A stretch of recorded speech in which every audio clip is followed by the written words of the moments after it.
Everyone imagines that working at Google is a dream job, filled with incredible perks like free food, on-site gyms, and colorful beanbag chairs. While those benefits are real, they are merely the surface of what makes the company a global powerhouse of innovation and talent.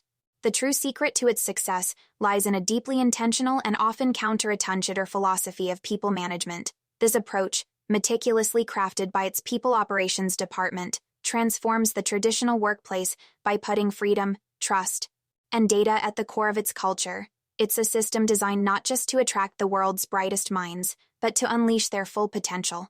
The foundation of Google's culture rests on three pillars: a powerful mission, radical transparency, and a genuine voice for every employee. The company's mission to organize the world's information and make it universally accessible and useful is not a simple business goal. It is a moral purpose that gives employees a sense of meaning beyond profits. It has no ceiling, constantly inspiring people to innovate further. This mission is supported by a level of transparency that would be unthinkable in most corporations. A new engineer, for example, can access nearly all of the company's code, and weekly all-hands meetings led by the CEO include a candid Q&A session where nothing is off-limits. This openness ensures everyone understands the company's direction and fosters a sense of collective ownership.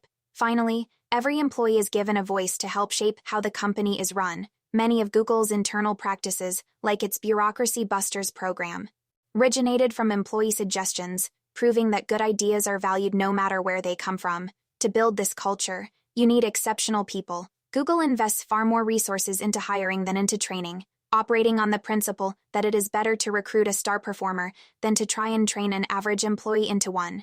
The company's hiring process is famously rigorous, with an acceptance rate lower than that of Harvard University. However, Google learned over time that prestigious degrees were not the best predictor of success. Instead, they began searching for candidates who demonstrated resilience, humility, and the ability to thrive in ambiguous situations. The guiding principle for hiring managers became simple yet profound: hire only people who are better than you in some meaningful way. This slow, careful process of finding individuals who elevate the entire team is considered the single most important activity at the company. Once these brilliant people are inside, Google trusts them with immense freedom and autonomy. The company actively works to dismantle traditional corporate hierarchy and the status symbols that come with it.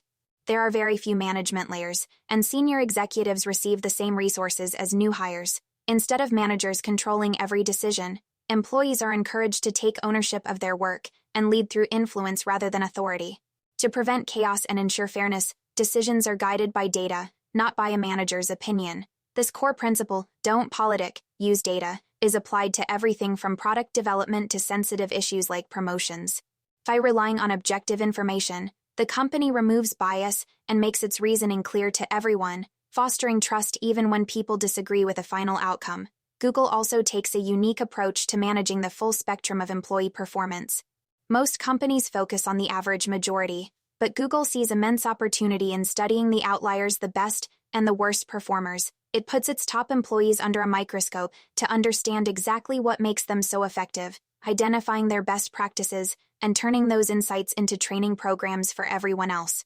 For example, its internal project Oxygen studied the company's best managers to define what great leadership looked like, then used those findings to help underperforming managers improve. For the bottom 5% of performers, the first step isn't termination.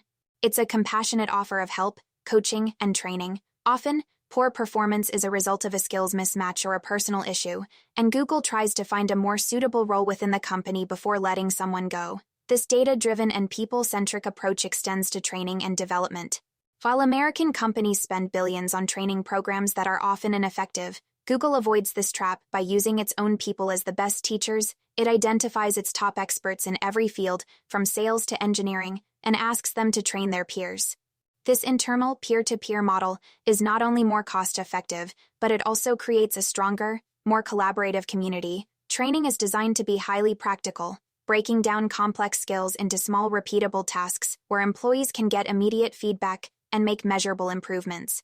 Ensuring that the lessons stick. Perhaps the most radical part of Google's philosophy is its approach to compensation and rewards. The company believes in paying unfairly, meaning that two people in the same role can receive vastly different compensation based on their contribution.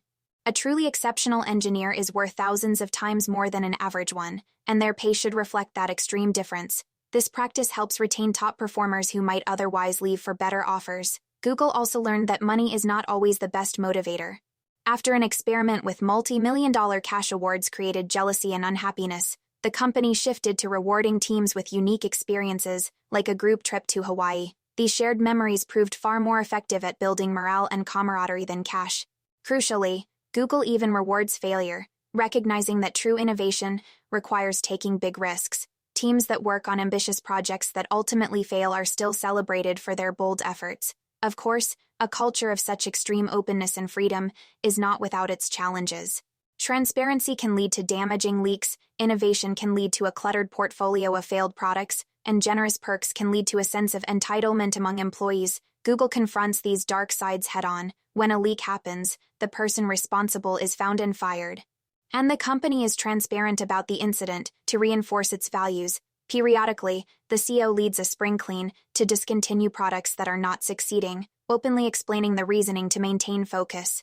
And when employee entitlement becomes a problem, such as complaints about the cafeteria, the company uses transparency as a tool, sharing the anonymous, entitled feedback with everyone. The resulting peer pressure from embarrassed colleagues is often enough to correct the behavior, proving that even the negative aspects of its culture can be managed through its core principles.